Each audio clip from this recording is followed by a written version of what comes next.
नमस्कार। आज बात करते हैं राजनीति के बारे में। राजनीति, एक ख्याल आ रहा है, एक कहावत है, टके से शेर भाजी, टके सिर खाजा, अंधेरी नगरी चौपट राजा।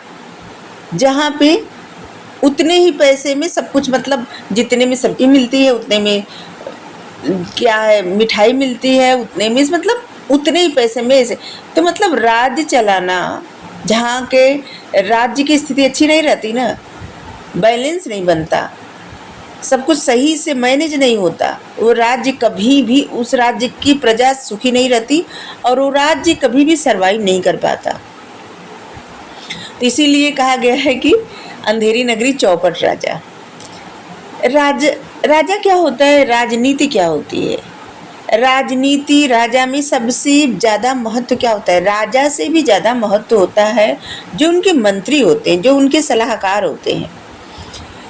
क्योंकि सलाहकार ही से पता चलता है कि उनकी निष्ठा किसके प्रति ज़्यादा है, राज्य के प्रति या फिर राजा के प्रति। अगर राज्य के प्रति निष्ठा उनकी ज़्यादा है फिर तो वो सत्य बोलेंगे, कितना भी कड़वा रहे लेकिन सत्य बोलेंगे, और राज्य का अच्छे से निर्वहन होगा, प्रजा सुखी रहेगी, सब कुछ अच्छे सुचारू ढंग से चलेगा। लेकिन अगर मंत्री सलाहकार जो रहते हैं वो राजा के प्रति समर्पित रहते हैं, तब वो झूठ बोलते हैं। सब कुछ सही से नहीं चलता तब भी बताते हैं कि सही चल रहा है। जैसे राजा के मंत्री थे विदुर जी, धृतराष्ट्र के मंत्री थे विदुर जी, सलाहकार मंत्री सब थे, लेकिन वो कभी झूठ नहीं बोलते थे, कितना भी कड़वा हो। धृतराष्ट्र के सामने धृतराष्ट्र का सत्य दिखा देते थे, हमेशा सत्य बोलते थे। इतना कड़वा लगता था धृतराष्ट्र को, दुर्योधन को, कि वो लोग एकदम परेशान हो जाते थे विदुर के सत्य से। और यही कारण है कि महाभारत के युद्ध में विदुर भाग नहीं लिए। और इसका एक कदापि मतलब नहीं कि उनको लड़ाई करनी नहीं आती थी, वो कायर थे, नहीं। वो हमेशा धर्म के पक्ष में रहते थे, सत्य के पक्ष में रहते थे, और उनको पता था कि कौरव लोग अधर्मी है, और उनके हाथ में निर्णय था कि वो युद्ध कर सकते या नहीं कर सकते, और वो अपने आप को अलग कर लिए थे।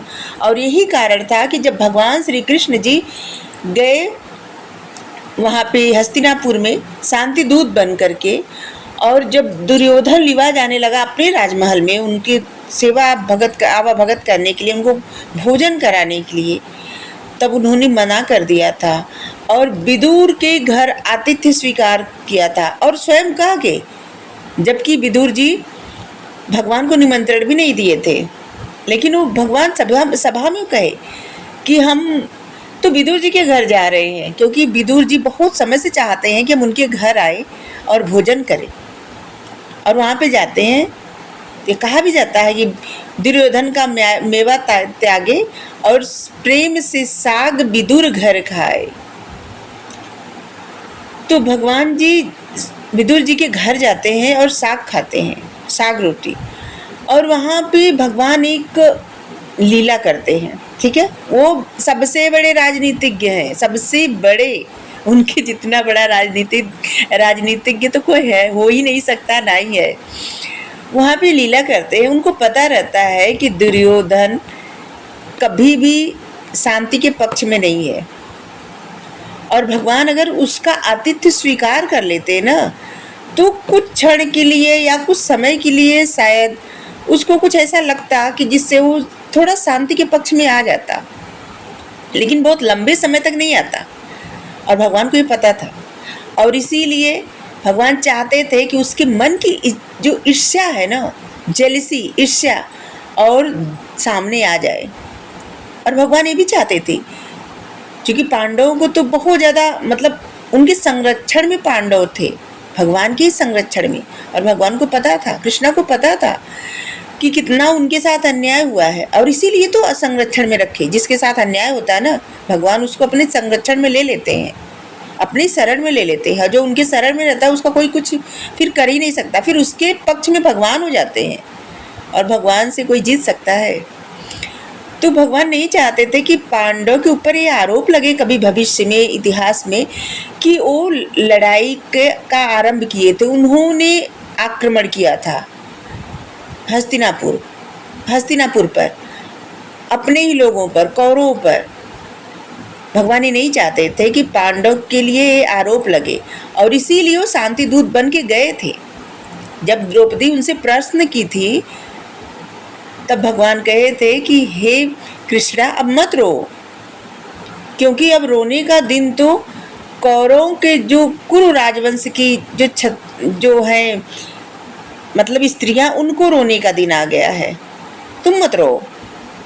तो इसका मतलब भगवान को तो पता ही था युद्ध होगा, युद्ध टलेगा नहीं। इसके बावजूद जाते हैं शांति दूत बनकर, और वहां पे जाके बताते हैं कि वो अपने ही तरफ से अपनी ही मांग लेके आए हैं अपने लिए, और अगर जो भी मिलेगा वो पांडव को बता देंगे, समझा देंगे, दे देंगे, वो स्वीकार कर लेंगे। इतना भरोसा उनको है पांडवों पर। और जहाँ पे भगवान दुर्योधन का त्याग देते हैं, मेवा आतिथ्य सत्कार त्याग देते हैं और विदुर के घर चले जाते हैं, और जिसकी वजह से दुर्योधन का जो अंदर ईर्ष्या दबी रहती है ना, वो और भयानक रूप ले लेती है। और तभी जब भगवान जाते हैं सभा में और कहते हैं 5 गांव दे दे, और दुर्योधन कहता है कि सुई, पहले तो कहते हैं इंद्रप्रस्थ दे दे, और फिर कहते हैं इंद्रप्रस्थ नहीं देंगे, तो इंद्रप्रस्थ के लिए राजी नहीं होते, तो बोलते हैं 5 गांव दे दे। और वहां पे दुर्योधन कहता है कि वो तो सुई के नोक बराबर भी भूमि नहीं देंगे। और जहां पे जब भगवान कहते हैं धृतराष्ट्र से कि हे राजा, इसके जिम्मेदार सिर्फ तुम हो, और तुम्हारे कुल में कोई नहीं बचेगा, और उसकी जिम्मेदार सिर्फ तुम्हारी लालसा और तुम्हारी इच्छा और तुम्हारा पुत्र मोह है। और जब तब दुर्योधन भगवान को बांधने के लिए कहता है, और भगवान अपना विराट रूप वहां पे दिखाते हैं राज्यसभा में। और भगवान यहाँ पे एक राजनीति अपना यहाँ भी दिखाए थे। अब एक क्या, बहुत सारे दिखाए थे। हम इतना हमको ज़्यादा वो नहीं है, लेकिन आज इतना हमको समझ में आ रहा है, हम बता रहे हैं। कर्ण एक ऐसा योद्धा था महाभारत में जो कवच कुंडल के साथ प्रकट हुआ था, जन्म लिया था, सूर्यपुत्र था, महान तेज और कवच कुंडल के साथ पैदा हुआ था, जिसको कोई भी नहीं मार सकता था। अगर कवच कुंडल रहता ना, तो कोई भी उनको नहीं मार सकता था। और जिसकी वजह से वहां पे इंद्रदेव स्वयं आते हैं साधु का वेश धर के, और कवच कुंडल मांग के ले जाते हैं दान में, क्योंकि कर्ण महादानी रहते हैं। लेकिन इसके बावजूद कर्ण इतने महान योद्धा रहते हैं, क्योंकि वो परशुराम जी के शिष्य थे। परशुराम के 3 शिष्य थे वहां पे महाभारत के युद्ध में।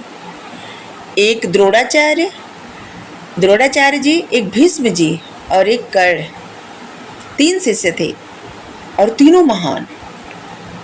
तो कर्ण से जीतना, अर्जुन के प्राण बचाना बहुत मुश्किल था। और जिससे महाभारत के युद्ध के कुछ समय पहले, जब शांति दूत बनकर भगवान वहां से जाने लगे, जब सब कुछ नहीं हुआ, हो गया कि युद्ध होगा, तब भगवान वहां पे कर्ण से बताते हैं कि कर्ण कुंती का पुत्र है, वो कौन्तेय है, पांडव है, युधिष्ठिर का बड़ा भाई है, अर्जुन का भाई है। और इससे क्या होता है, कर्ण का मनोबल गिर जाता है। जिस तरह से डॉक्टर को अगर नहीं पता रहे कि वो किसका ऑपरेशन कर रहे हैं, तो उनका हाथ नहीं कांपेगा कभी भी। लेकिन अगर उनको पता रहे कि वो अपने किसी परिजन का ऑपरेशन कर रहे हैं, अपने माता पिता, भाई, पति, पत्नी, बच्चे, या कोई भी ऐसा है खास जिसका ऑपरेशन कर रहे हैं, तो उनका हाथ जरूर कांपेगा, और वो किसी भी अपने का ऑपरेशन नहीं कर पाते। इसी तरह से अगर किसी को पता चल जाए, वो कितना भी बड़ा योद्धा रहे, कितना भी बड़ा शत्रु रहे, लेकिन अगर उसको ये पता चल जाए कि जिससे वो युद्ध कर रहा है, जिसको मारने का शपथ लिया है, वो उसका अपना है, तो वहां पे उसका मनोबल गिर जाएगा। वहां पे उसको उसके हाथ कांपने लगेंगे। और भगवान ने वहां पे ऐसा किया, क्योंकि वो कर्ण को बताया, इसीलिए पहले भी बता सकते थे, उन्होंने नहीं बताया। युद्ध के वक्त ही क्यों बताए? क्योंकि वो चाहते थे कि पांडव जीते।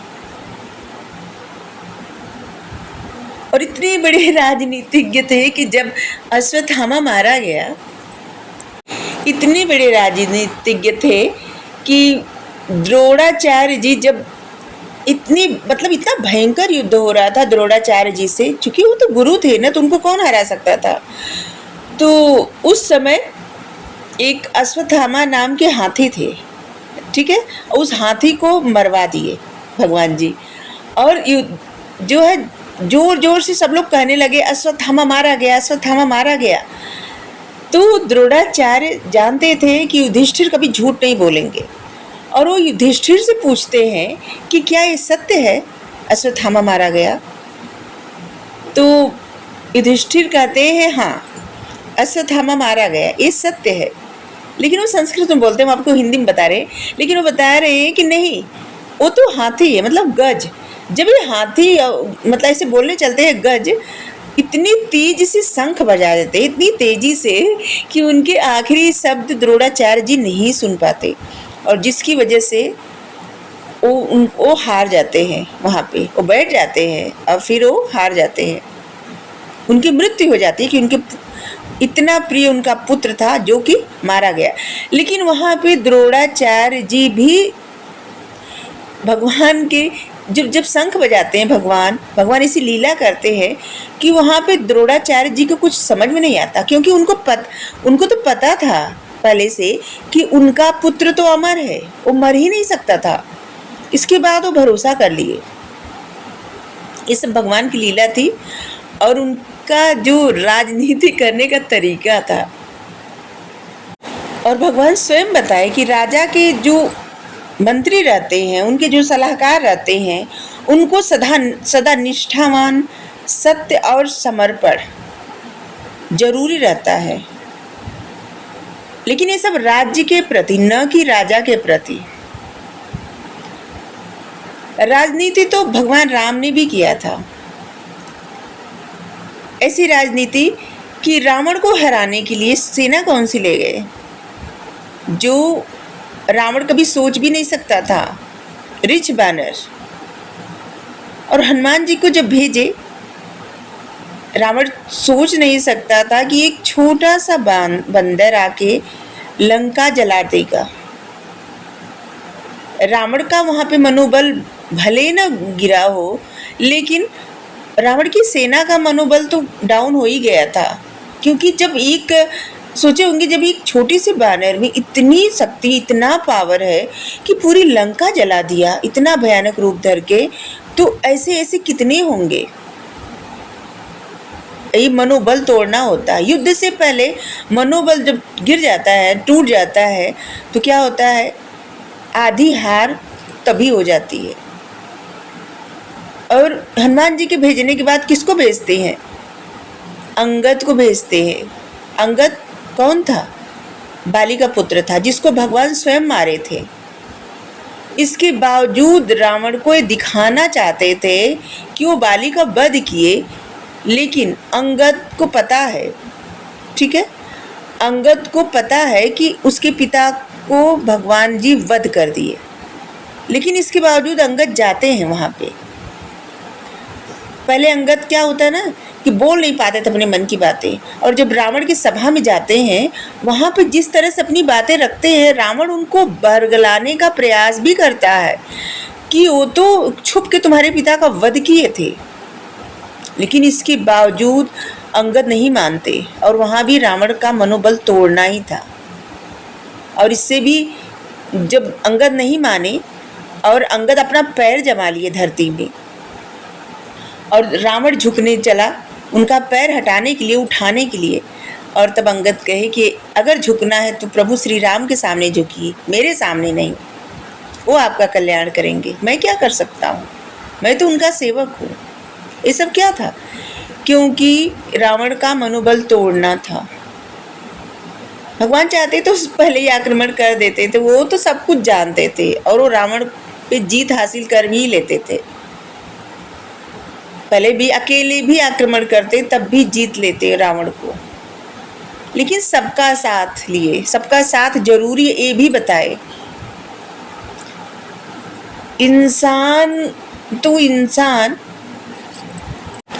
भगवान इंसान तो इंसान, लेकिन जानवर के स्वरूप का भी महत्व बताए।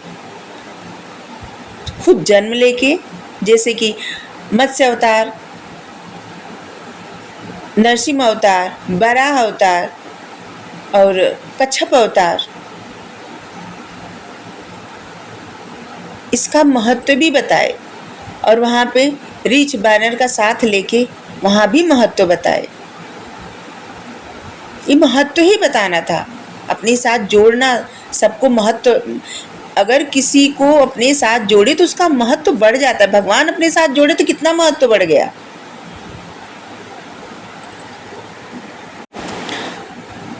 कृष्णा जी वहां भी राजनीति किए थे, जहाँ पे जब गांधारी भगवान को श्राप दे देती हैं कि जिस तरह से आप चाहते हैं तो युद्ध रुक। जब एक बार जाते हैं भगवान, जब युद्ध मतलब बस दुर्योधन बचता है तो भगवान जाते हैं गांधारी को प्रणाम करने, ठीक है।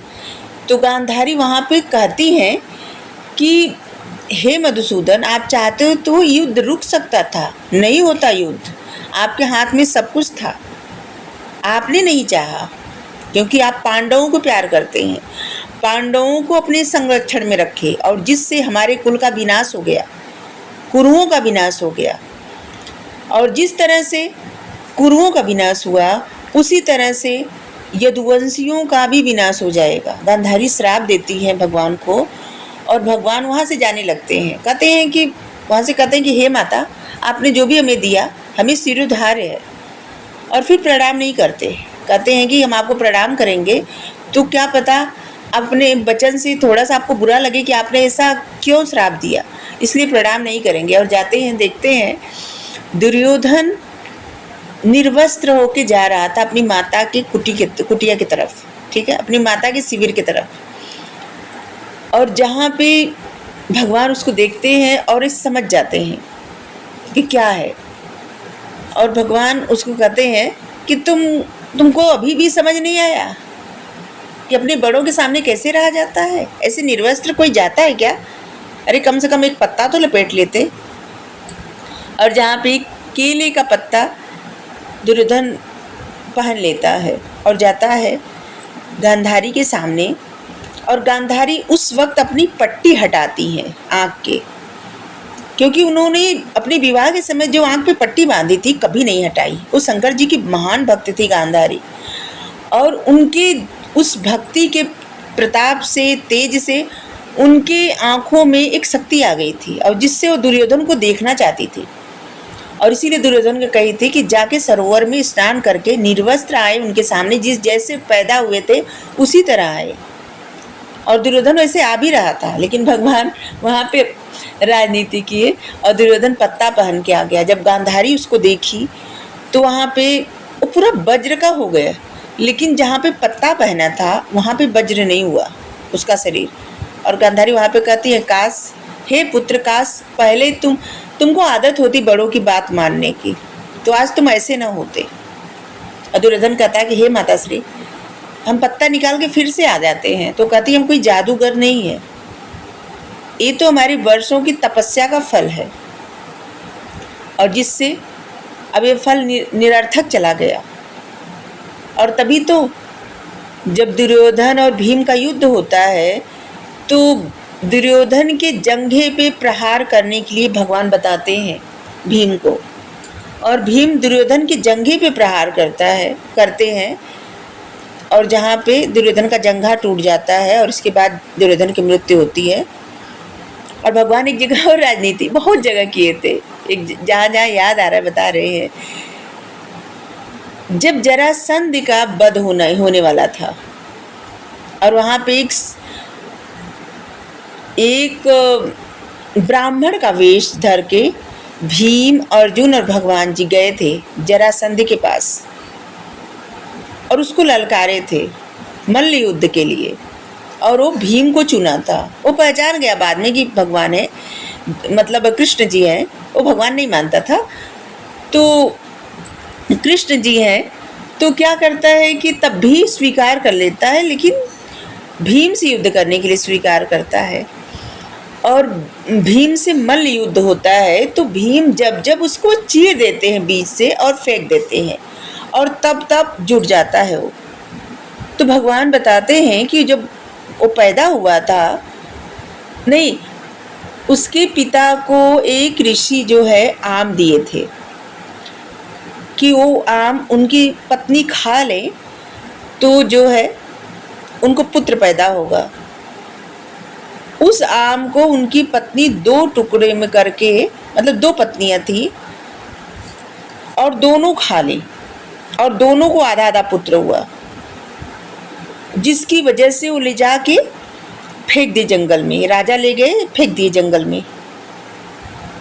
और वहां पे एक राक्षसी रहती है, उसका नाम रहता है जरा। और जरा जो है वो राक्षसी खाने के लिए उस बालक को लेती है, अलग अलग टुकड़ों को, और जैसे ऐसे मतलब जोड़ती है तो जुड़ जाते हैं और रोने लगता है बालक, और जिससे वो पालती है। इसीलिए उसका नाम पड़ता है जरासंध। और जहाँ पे मल्ल युद्ध में जब भीम फेंकते हैं उसको, तो मतलब बीच से फाड़ फाड़ के, तो वो जुड़ जाता है बार बार। भीम परेशान हो जाते हैं, भगवान एक लकड़ी लेते हैं और वहाँ पे उसको फाड़ते हैं, और फाड़ के अपना दोनों हाथ, मतलब बायां हाथ दाहिने तरफ और दायां हाथ बाएं तरफ करके फेंकते हैं, और जिससे भीम को पता चलता है कि उल्टा फेंकना है। और जब ऐसे भीम फेंकते हैं तो फिर वो नहीं जुड़ते, और जिससे जरासंध का वध हो जाता है। तो भगवान ने बहुत राजनीति की थी। फिर कभी कुछ याद आएगा तो बताएंगे। आज के लिए इतना ही। Thank you so much. Radhe Radhe. Thank you.